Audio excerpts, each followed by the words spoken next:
welcome to another episode of the Jets Afterburners podcast and your Jets Stand 16. And we welcome a very special guest here. Again, Jets Stand 16. Oh, I hear an echo. Do you hear an echo? Sorry. Good. Oh, it's a good thing. It's a good thing. I sent the link out. I'm an amateur. So good. We welcome a fellow New York Jets podcaster whose show is taking Jets Nation by storm. He is the host of the Nick Shine Show. You can catch his amazing channel in the description below. The very famous, my dude, Nick Shine. Welcome to the show, my man. You're being too kind, man. Thank you for having me. I appreciate it and looking forward to this discussion. You deserve it, man. Again, like we're hardcore Jets fans. We've been through the ups and the more downs and like the suffocating moments, but we stick thick and thin. We're in it. We're in it no matter what. And I always admire your passion for the sport. And you always spit facts. There's no stopping, and you are as transparent as they come. Dude, how did you become like this? Life beats you down. And you know, when you live a life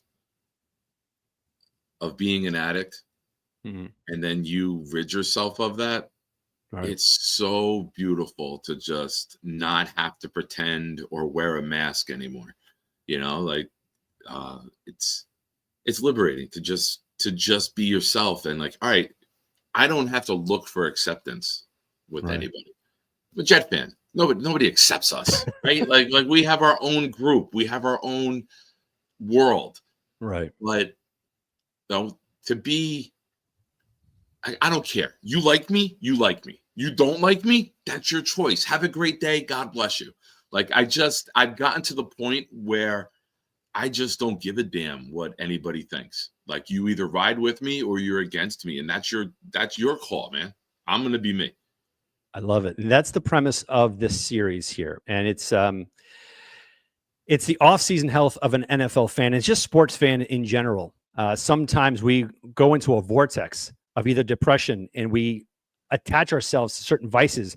And again, just for our audience, in a moment, we're going to hear about the struggles of alcohol addiction and the dark path people encounter. Yet through the dire mental restlessness, there is hope with persistence, determination, and the right help to turn one existence around into the right track of what life has to offer.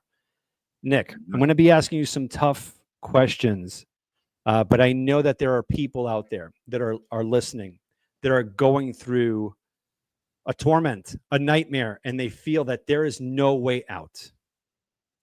What was your journey like? And how did you make this change for your life for the better and to save your life?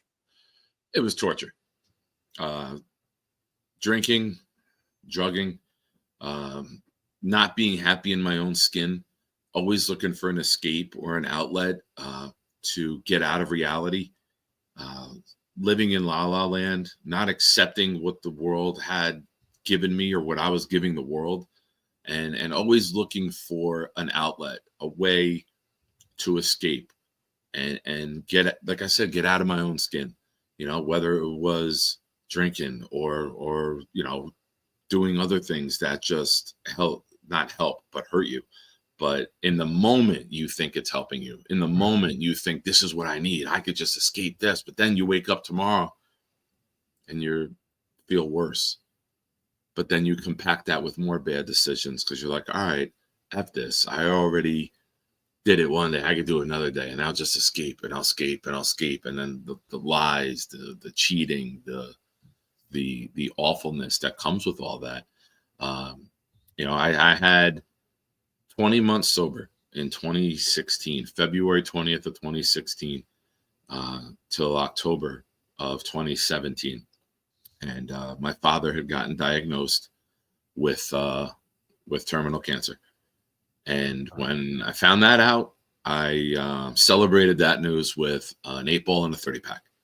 And about 3.5 hours later, when they were gone, I re-upped on both. And it just, I never allowed myself to learn how to deal and cope with life. And the coping mechanisms that I lacked allowed me to go down paths that I shouldn't. Right. And, you know, it took me 5 years, 5 days, and 5 months to stop. and March 10th will be 2 years, and it's the best gift I've ever given myself. And me being someone who always looks back at decisions, good or bad, proud or regret, I'm always saying to myself, you fucking asshole, why did you wait so long? Like, you're making your life good. You know, I've had a heart attack, I have diabetes, and now, like, I'm saying to myself, man, you wasted 15, 20, 25 years of your life doing shit that you have nothing to show for it. And at 44 years old, I started rebuilding my life. And it's slow, it's steady, but for those of you out there who may be questioning if you should do it, for those of you out there who may have doubt that you can grow, or, oh, if I don't have this, I don't have anything, you're lying to yourself. It's your addiction talking to you. There's nothing more rewarding than having, like, because listen, when you stop drinking, life doesn't stop punching. You know, you don't wipe the slate clean and say, hey, life, you're gone, I'm good, I stopped drinking. Life still punches. The reward is in being sober, being present in the moment, and being able to fight and punch back. And I mean, like, I've said this to a lot of friends, a lot of people who've reached out to me for help, and there's nothing more rewarding in my life than putting my head down on my pillow at the end of the night and being sober. No matter what happens, no matter if I argue with my ex about time with the kids or the stupid fucking Jets or anything, I got through another day. And that's all it is. And somebody told me early on, and I'm sure a lot of people have heard this message, just say, I'll do it tomorrow. I won't drink today. I'll go drink tomorrow. Right. And then tomorrow gets finished. I won't do it today. And you kick the can down the road, you know, and it's, my journey was painful. I still hold a lot of pain inside and regret, but you know, if I can help somebody, and I get people reaching out to me all the time, either through Facebook or through the show or through a DM or in person, then it's all worth it. Oh man, I have and what I live right now is beautiful. Am I still an asshole? Yeah. Do I still make inappropriate jokes? Yeah, that's who I am in my core. Right. But you tell me you need help, man, I'm dropping everything to help you. What a character, man. It just showcases your resolve on this, and you're inspiring so many people by this story. I just want to get in a little bit deeper on what the stranglehold was. Like, at what point in life did it say, all right, you know what, this is a good thing. This is, you know what, drinking, that vice, because again, addiction comes in so many different forms. Alcohol is one of them. Yeah. Food is another one. It's just a litany of them, but it's to get to that certain point where you have to face yourself in the mirror and say, am I comfortable with this individual that I see in front of me? What was that kind of spark that you're like, all right, you know what? This is like, at the young age when you're like, alcohol is great. I love this. Oh man, it started at an early age. It runs in my family, and my father had issues, and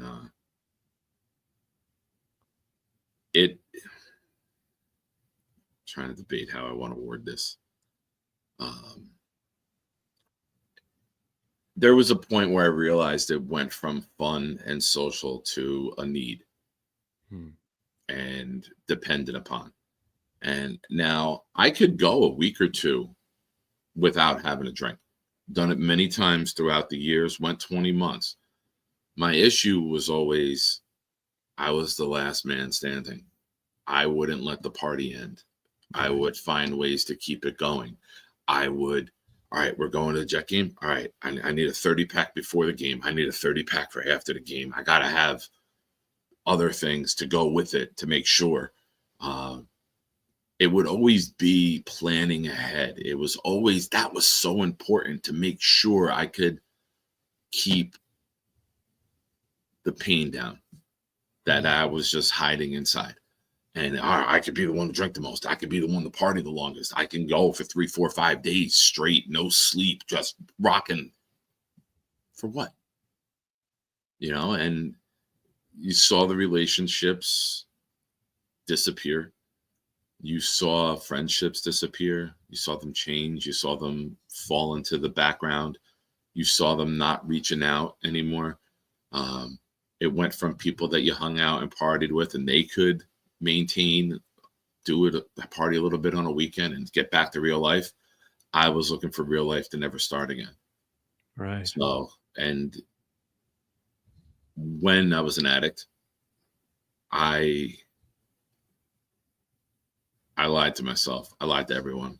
I lied. I manipulated. I didn't. I mean, I guess I stole time from myself and others, and by not being present. But I worked hard. I partied hard. And then one day when just woke up, didn't want it anymore. And like I said, like I did it, but I did it for the wrong reasons the first time when I had 20 months. I did it for everyone else. I didn't do it for me. Right. And that's why when life hit, I wasn't able to cope with it because I hadn't set up a structure within myself to succeed and sustain when shit got real. And that's why I fell off. And I didn't want to hear anyone. And then COVID hits and it's bad when you're like, I'm not going to start drinking until 5 o'clock. Right. Like when you have to put a restriction on yourself, that's pathetic. You're like, oh, I got to wait till 5 o'clock or I got to wait till 7 p.m. to start, like I got to be somewhat productive. It's not fun. It's not fun. Like I said, it's so much time, money, energy, life wasted, and I just pray every day that I have enough life left that I can build and enjoy. Well, you're definitely you're heading in the right direction, Nick. And, one thing I wanted to touch on what you had said briefly, it's the camaraderie of friends, right? I remember, going to church and listening to a sermon, and part of it, they said, friends are like the buttons in the elevator. Either they'll bring you up or they'll bring you straight down. And I've always noticed that if I have the right Amistad, people around me that are smarter than me. Again, another adage is if you're the smartest one in your friends, get new friends. Like you always want to level up. But same boat, man. Growing up, booze was the way to go. You go out to a club and you're just smashing down shots and drinks and this, and you don't want the party to end. Yeah. And as time goes by, after I had my daughter, it was a game changer, man. It was like these little eyes are looking at me. I'm setting the precedent here. What am I doing? And at that point, I started thinking as well, what are the changes that I need to do? And that's where I wanted to dive into a little bit more. The reassessment, the reevaluation period, where was it? Was it yourself? Was it family? Was it something that sparked outside of you? Or was it so deep within you that you had to face this demon head on and say, enough is enough. I'm taking over.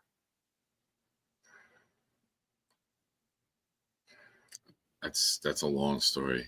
I'll tell as much of it as I can because I don't want my son to stumble across this. But I'll be as open as I can. Understood. I was doing Amazon delivery as my second job. Stepped off the truck October of 21. My knee blew. And had to get ACL surgery. December comes, knees torn. But let me rewind a little bit. When you get hurt in New Jersey, I was only at that job for 7 weeks when it started. So in New Jersey, they take the average of your last 12 paychecks. And that is your weekly rate with workman's comp. Now, those last 5 paychecks that I didn't get were zeros. So it brought the weekly pay down after 60%. I was making $284 a week. Oh. I couldn't afford rent. I couldn't afford anything. Became friends with someone who sold stuff and would supply it for free. Mhm. I had the place to hang out. They would do what he had to do, and then people would come over, and then the party would go all night, if not into the next day. Couldn't make rent. Got an eviction notice. Had no idea it was coming. I get evicted January 5th of 2023. He was there. He stayed over that night. He was on the couch. And he felt bad and started paying for a hotel. And I call it the Hell Hotel. And the fact that none of us died there over 6 weeks is a miracle. It really, truly is a miracle that we all walked out. And when I was there, it was the lowest point of my life. But I am forever grateful for it, because if I didn't experience that, I may have not ever quit. And it was around the clock partying, going as long as you could, sleeping for 18 hours, and then you get up and the party would just start again. There was no cost for anything. Maybe run some errands for him and like, you know, go get food and do other shit, but he covered everything. And it was awful. And I remember I would go 3-4 days towards the end, early February, right around the Super Bowl. I'm done. And like, I was getting really fucking angry at myself for where my life was when I started to get clear headed. I had like 4 days, and then I used it one time, then I partied. And then I would have a couple more days. And then I was just like, you know what? The Super Bowl hit. And the morning after the Super Bowl, I was like, I'm fucking done. I'm out of here. And they're like, where are you going? I'm like, I don't know. I'll figure it the fuck out. Right. I'm like, I just can't do this anymore. I'm like, I'm going to be dead if I keep doing this. Reached out to friends, told them how bad life was. Several people, you know, in the community, Gunny, Jeremy, Dom C, Green Bean, they had like gotten together and put together like a GoFundMe to help me. And that was helping me stay at a hotel by myself. I went 3 weeks without using. And then that guy stopped by one night to hang out. And I was like, I ain't gonna do it. I'm good, man. I got 3 weeks. I used that night. I woke up Friday morning, March 10th. So I forget if it was Wednesday or Thursday, but March 10th, I woke up and I'm like, I'm done. And I made calls that day to get myself help. And they couldn't take me until Monday. And I went into a state facility. They got me on the right path. They found me a place where I live now. It's called an Oxford home. Oxford is a worldwide place with over 3,800 homes that help people. And it's basically a structure and a community within the home to help people survive and reestablish themselves, whether it's, you know, like it's someone like me who's never been arrested or been in jail or had crime, or it's some people who've come out and want to turn a new leaf in life. And we create a structure in the house here for everyone to succeed. And, you know, some people don't. And, you know, it gets uncomfortable when we got to get people out of the home because they don't want to live that lifestyle. But it's really, really beautiful to watch the people who come in and like, I don't know if I could do this. And you watch and they do. And it's awesome watching that transformation, to watch people who go to their meeting for the first time. And then we got a guy in the house who is now like the mayor of meetings. Like he is the network himself. You need anything, you go to him. He gets people free furniture. He gets people set up in life. He gets them jobs. Like he's tremendous. And it's cool to watch how he came from last April, like angry and bitter and resentment. And now he's the mayor. So, you know, each path is different, but the decisions that you make to put yourself on the right path, you're never going to regret it. No one ever got sober or clean and was just like, man, I fucked up. What'd you do? Oh, I stopped. No one's ever said that in like the history of the world, right. You know, and, but you know, with my path going back, I know I can ramble on with this shit because I'm so proud of it. Like I could just talk forever about it, but you know, I finally made a decision to love myself when I didn't for so long. That's as real as a statement as you can get from me. Like, I just didn't give a shit. There was times I said awful things to loved ones, and it was horrible. I wasn't proud of the person that I was. And I would hide in shame, or I would be out in public and high and like trying to fucking hide it, and like going to a liquor store afraid if someone was going to see me, or being out at a bar and being fucked up and afraid that someone would see me. Now, man, I look forward to people seeing me again, because I'm happy about who I am. And I don't ever want to take that from myself. I won't. If I'd say this all the time as like my joke, but to deliver a point. In 2023, March 10th, I got sober. I went away for several weeks. I came out, moved into a sober home in Woodbridge. Finally got the knee surgery done in May after having no ACL, MCL, PCL, meniscus torn in October. My diabetes levels were too high. Could never have the surgery. May 11th, I finally had the surgery. 4 weeks after that, I fall down the stairs during the recovery. Stop. Diabetic. Osteomyelitis hits my left toe, big toe, gone.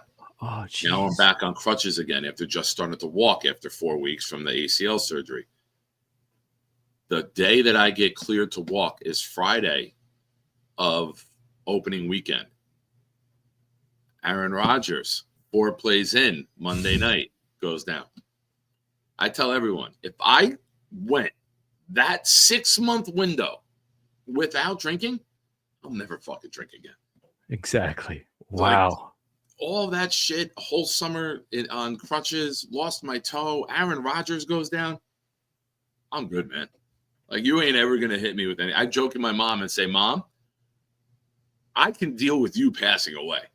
I go, I don't mean that to insult you. I mean that to let you know Nikki's going to be okay. It's empowering.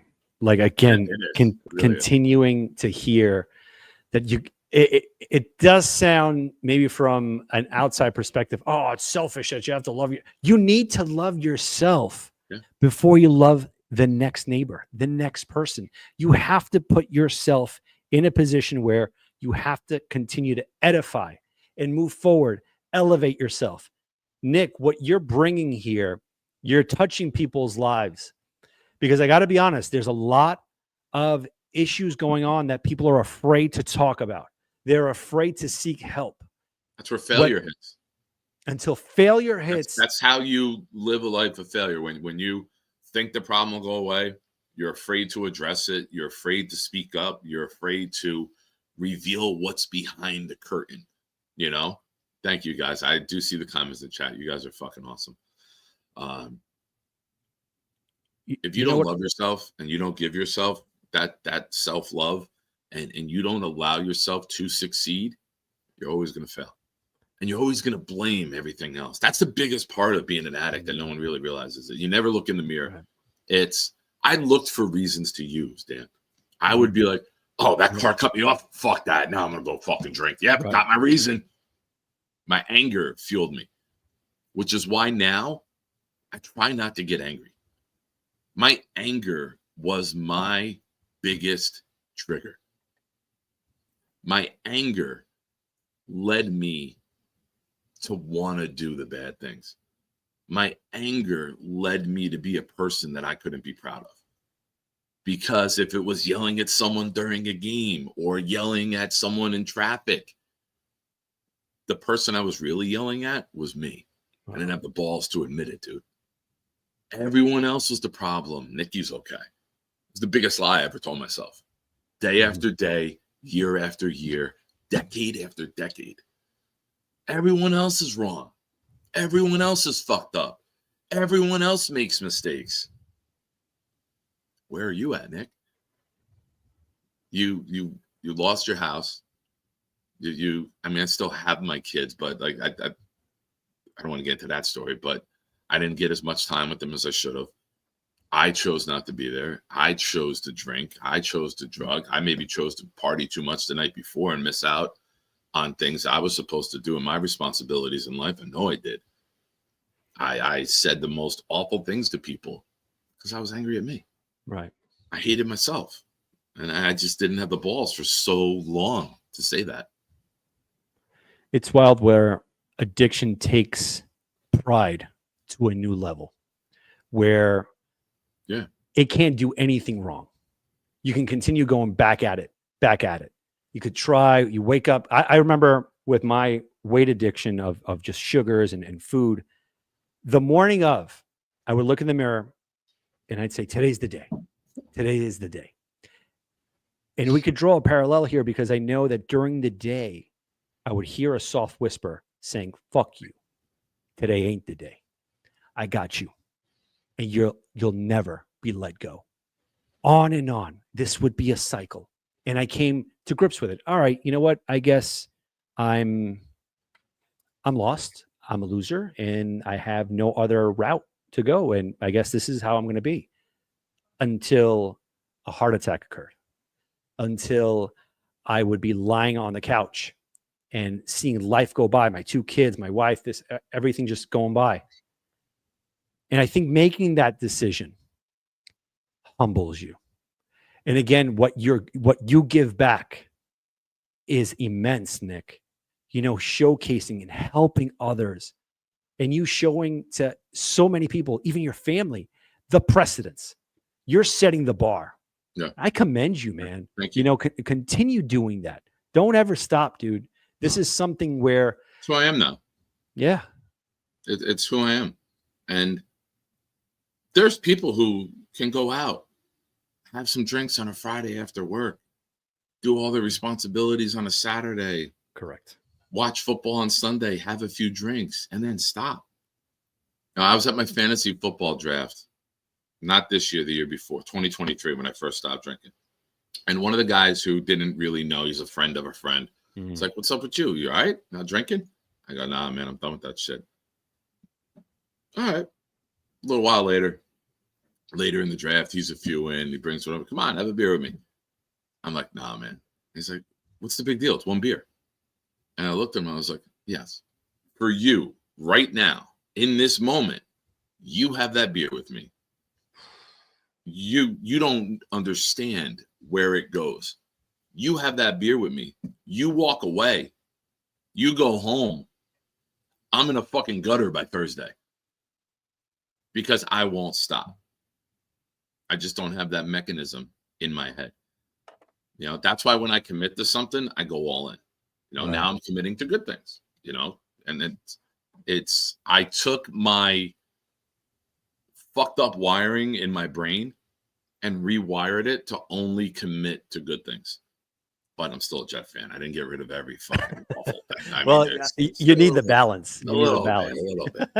But But isn't that I decided that everything I do is going to be to better someone else's life. Like I ask myself all the time, if I have an interaction with someone, did you make their life better? right? I used to demean people, degrade people, like in public, like and just like get kicks out of it because I hated me. And now I'm like, all right, was that a positive experience for that person? Did that put a smile on their face? You know, not to get overly religious, but did you bless them in that moment? Did you put a smile on their face when maybe they're having the fucking shitty day and maybe they needed someone to say that, like, Jesus loves you? Did you do that? Did you make their day better in the smallest amount that maybe prevents them from going the route that I went many times? Now we're talking. I mean, what you did in that moment where you said no, the mental clarity it takes and the fortitude to get to that moment, because you're right. You know, a lot of people don't understand that. They say, drink in moderation, eat in moderation. For some people, it doesn't hit the same. Drinking doesn't hit the same. Yeah. Eating, let's say, I don't know, 3 Oreo cookies for someone that can catapult this person to regain 60, 70 pounds that they lost. Yeah. But for that split second to make a long-term decision, wow, to say no, But I it can't go to my takes, kid's house. My kid's house is like sugar capital of the world. It's like the Willy Wonka's chocolate factory. And I'm an addict and I'm diabetic. I got a sweet tooth from my father. God rest his soul. I got my sweet tooth from him. I can't resist cookies. I can't resist cake. I can't resist peanut butter. Anything peanut butter, I'm in. right. And I'll go to the kid's house and I'll say hello to the kids. I'll give them hugs and kisses. Their dog will jump on me, and then I'll push the dog out of the way, and I go check out the cabinet. Where's the peanut butter pretzel nuggets? Where's the Reese's? I know you got Reese's. Where the fuck you hide it before I got here? Like, that's the addict in me coming out. Like, it's a joking way, but I see it. Yes. And then being the diabetic, I'm driving home, and I'm like, damn, my fucking body burns right now. Why the fuck did you eat that? I bring the peanut butter crackers in the car with me for the ride home. It's like, damn, man, I can't even go see my kids because like I got to tell them, come outside. I'm going to pick you up. Come outside. I'm not even going in because I know what's going to happen if I go in that house. But and it's there tough. is addiction. Yes. I remember reading an article. It stated that sugar is 8 times more addictive than cocaine. Mind blowing. I know with me, I can't do moderation. I can't do moderations with cookies, ice cream, whatever the case is. Again, everyone has their vice. Me, thankfully, I'm in a road where I'm even recovering myself with food. I lost 45 pounds. God bless. Since late November. I appreciate it. I've done a complete 180. And yes, some people might say, "Oh, you're doing extreme shit." What do you mean? I was doing extreme shit before. Yeah, I was doing sleeves of Oreos. Sleeves. It was like cocaine. Yeah. That's not normal. That I shouldn't be doing that. Yeah. And like how you were saying before, some people can have a couple of cookies. Some people can have a couple of drinks. Yeah. I don't think we have that, but that might be the thorn on our side that keeps us kind of level-headed. Say, all right, you know what? I need to be disciplined. I need to be on this path every single moment of my life if I want things to run straight. Yeah. And my friends in here, the guys and gals know, they make fun of me in the Discord group because I go to ShopRite so much. Do you know why I go to ShopRite so much? A little behind the curtain reveal for you guys watching, and thank you for coming over and supporting Dan. Make sure you guys subscribe to his channel too, by the way. Appreciate it. I'll eat it all. Like I'm diabetic, so now it's chicken breast, vegetables, mozzarella, pickles, carrots, maybe some sliced Genoa salami every now and then, and but if I go and I get peanut butter and jelly, like I would have rice cakes of peanut butter and jelly, dude. It would look like a fucking Big Mac. The way I would load the peanut butter on there, because my brain doesn't have that mechanism that says that's enough. Right. And I would eat to the point of getting sick. Yep. And it because my body, all right, I'm doing well, I'm dieting, I'm eating right, I'm losing weight. I've lost 38 since October 29th. I'm on the same path as you. And freaking A, man. And I balanced it out. I lost quick. And then I was 277 when I stopped. I'm 277 now. And now March 1st, I'm kicking in hardcore again, going to join the gym and all that and take it to another level. But I was 382 at my max. Right, so I've lost 105 from my drinking days. In 2018, I was massive.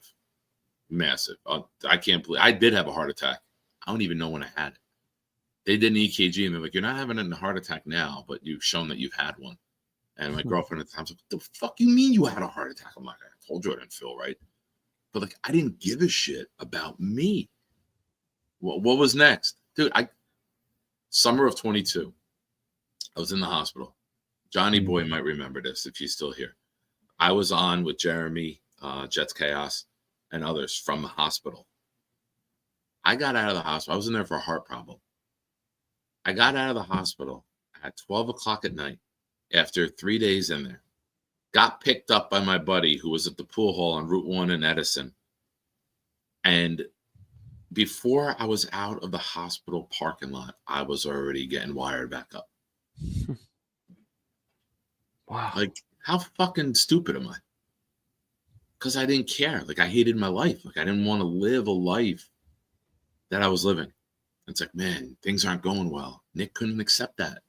Nick found ways to make that thought and that process and that pain temporarily go away. But you know what? You wake up the next day, it's worse. It's worse. And for anyone out there who, like, this is the most important part of the message.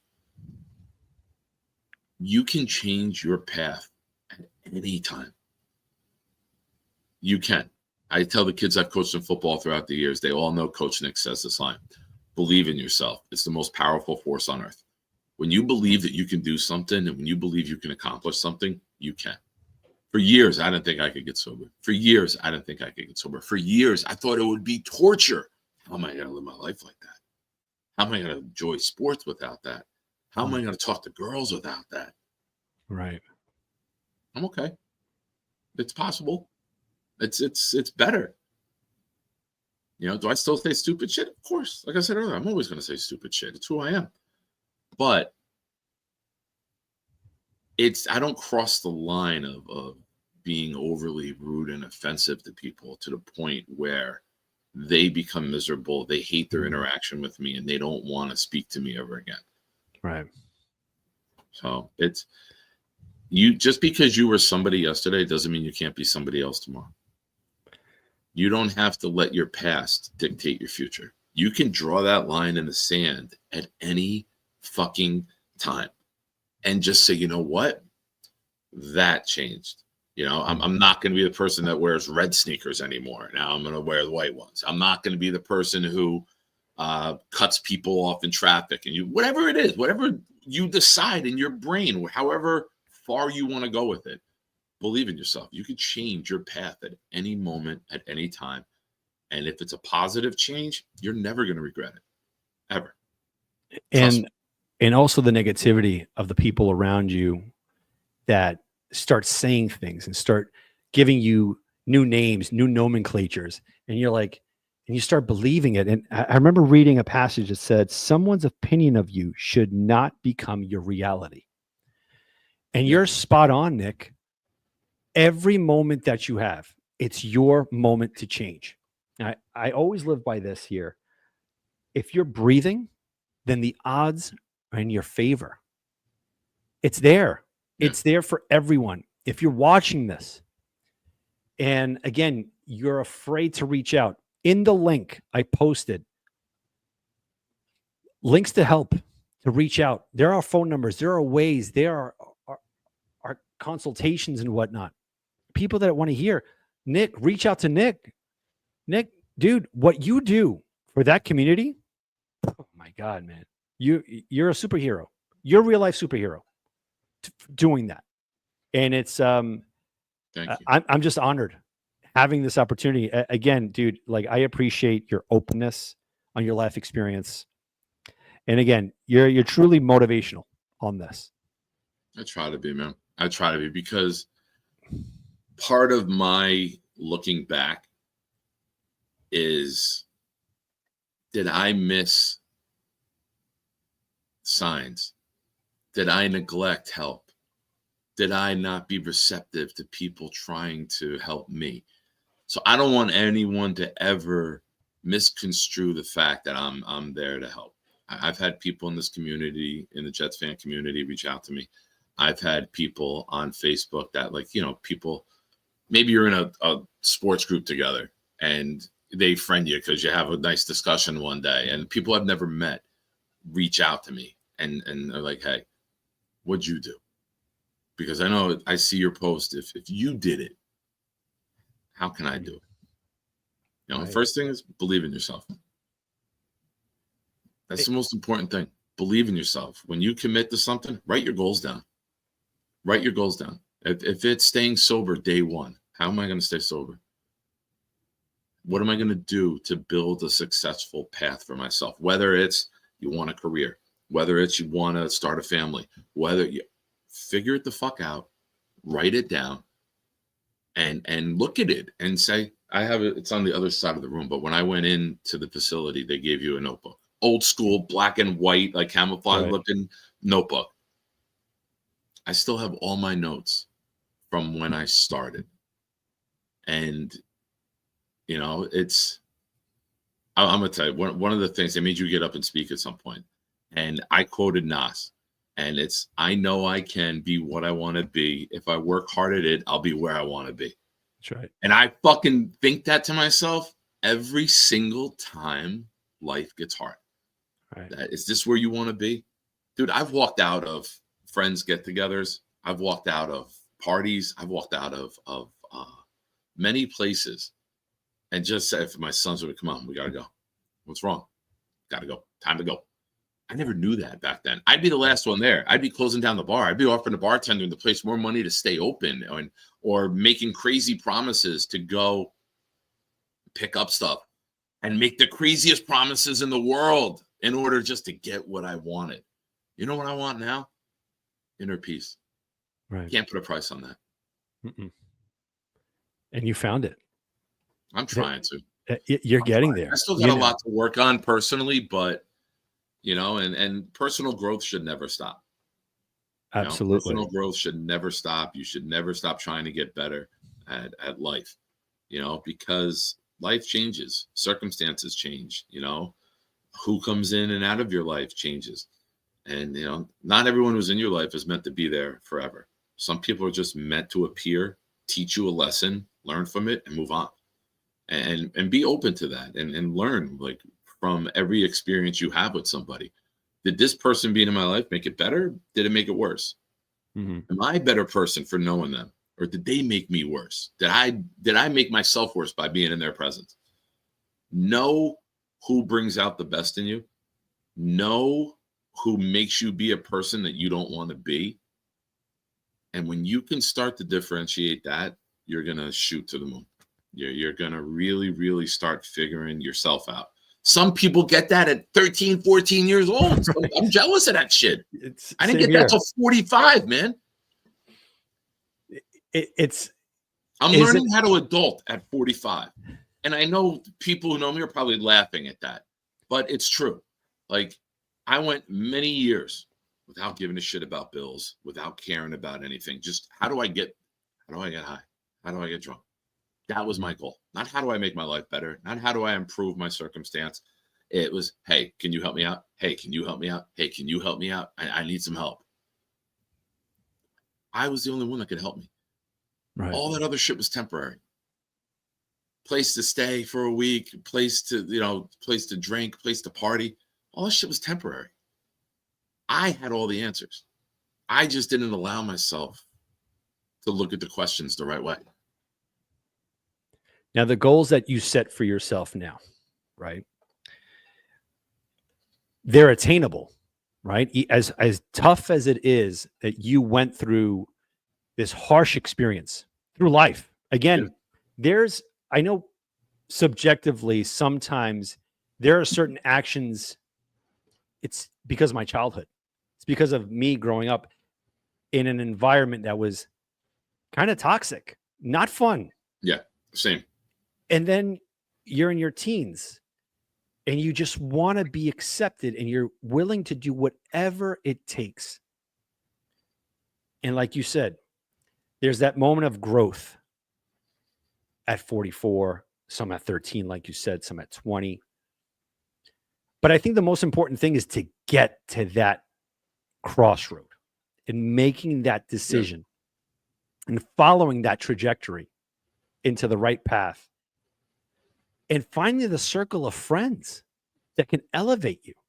I think that's one of the biggest things. Dude, again, I'm sure you could attest to this. When I was younger, I had so many friends. Oh my God, friends. Now, probably three guys. Those are my guys. How old are you, if you don't mind me asking? 43. Okay. Yeah. There goes a point where you see people who are drinking buddies and people who are actually friends. Right.